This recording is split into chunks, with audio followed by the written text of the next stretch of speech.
मुंबई, भारत की आर्थिक राजधानी। बीते 70 सालों में इस शहर की आबादी 10 लाख से बढ़कर 2 करोड़ से ज्यादा हो चुकी है। बढ़ती आबादी को जगह देने के लिए मुंबई हमेशा बन रही होती है, लेकिन 3 तरफ से समुद्र से घिरे इस शहर के पास बढ़ने का एक ही रास्ता है, ऊपर। लेकिन ऐसी सूरत में भी कुछ निर्माण कभी कभी बंद या धीमे क्यों हो जाते हैं? इंजीनियर सुष्मिता पुरोहित इस समस्या से अक्सर दो चार होती हैं। हमारा जो सैंड है वो हमारा कंक्रीट का मेन कंपोनेंट है। अगर अब देखा जाए तो हमारा कंक्रीट एग्रीगेट, सीमेंट और सैंड से बनता है, और सैंड हमारा उनको साथ में रखता है। तो कोई भी कंस्ट्रक्शन प्रोजेक्ट हो तो सैंड तो हमें लगना ही है। हमारा जो महाराष्ट्र में है वो सैंड अभी यहाँ से गुजरात से आता है, कई दूसरे स्टेट से भी आता है। समुद्र के नजदीक होने के बावजूद मुंबई में बढ़ती आबादी के लिए घर बनाने में अक्सर रेत की किल्लत हो जाती है। हालिया अनुमान के मुताबिक शहरी भारत को हर साल 6 करोड़ टन रेत की दरकार है, खासकर निर्माण उद्योग में। निर्माण के लिए सबसे अच्छी रेत नदियों में पाई जाती है, लेकिन इस खनन का इकोसिस्टम और स्थानीय रोजी रोटी पर दूरगामी नुकसान होता है। रेत खनन पर काबू पाने की भारत सरकार की कोशिशें भी रंग नहीं ला पाईं। बिजनेस अंडरग्राउंड हो गया और खनन बेरोक टोक जारी रहा। पर्यावरण इंजीनियर और रिसर्चर देवयानी जोशी बताती हैं कि कुछ बेकार सामग्रियां अपसाइकल करके रेत का सस्ता और टिकाऊ विकल्प तैयार किया जा सकता है। थर्मल पावर प्लांट की वेस्ट सामग्री के रूप में हटाई जाने वाली फ्लाई ऐश या कोयले की राख या चिमनी के ऊपरी सिरे तक पहुंचने वाली बारीक राख जमा की जाती है। उससे ये फ्लाई ऐश एग्रीगेट तैयार किया जा सकता है।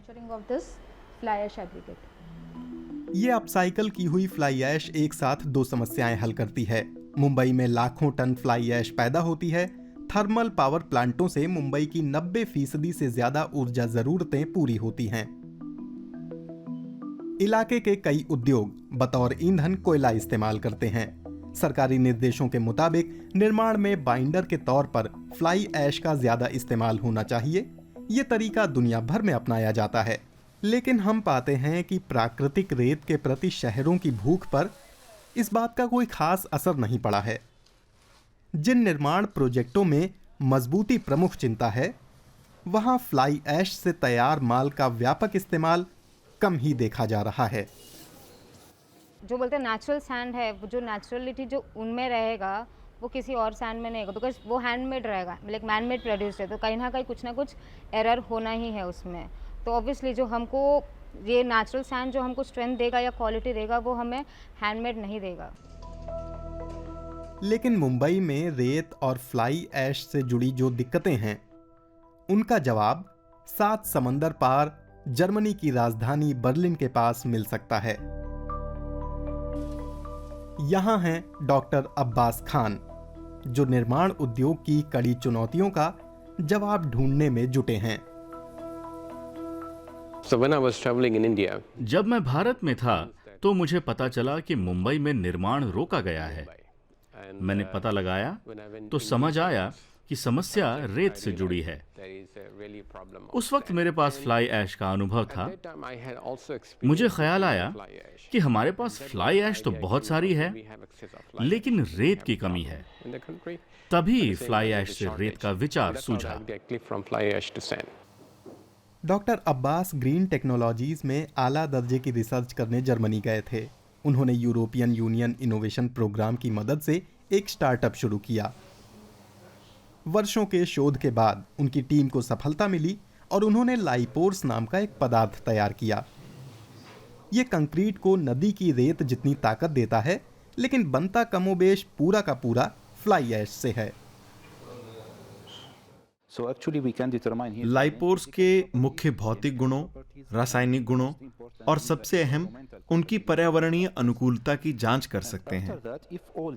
अगर ये तमाम विशेषताएं तयशुदा मानकों को पूरा करती हैं, तो हम कह सकते हैं कि लाइपोर्स उत्पादन के लिए तैयार है। ये प्रक्रिया इस सामग्री में बदल देती है। लाइपोर्स कुदरती रेत की जगह इस्तेमाल किया जा सकता है। हल्के वजन वाले कंक्रीट से लेकर चिनाई के मसाले तक। वे अब लैब में हुई प्रक्रिया को बड़े उत्पादन में बदल रहे हैं। लाइपोर्स टिकाऊ कंक्रीट के इन खंडों के रूप में तैयार होता है। इस प्रक्रिया में लगातार सुधार किया जा रहा है।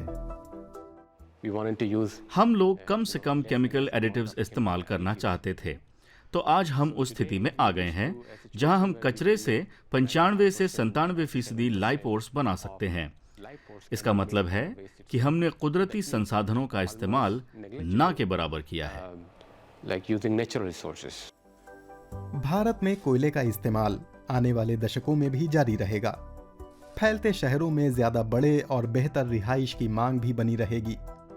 अपसाइकल की हुई ये कृत्रिम रेत भारत के निर्माण में रेत की बढ़ती भूख मिटाने का तरीका भी हो सकती है।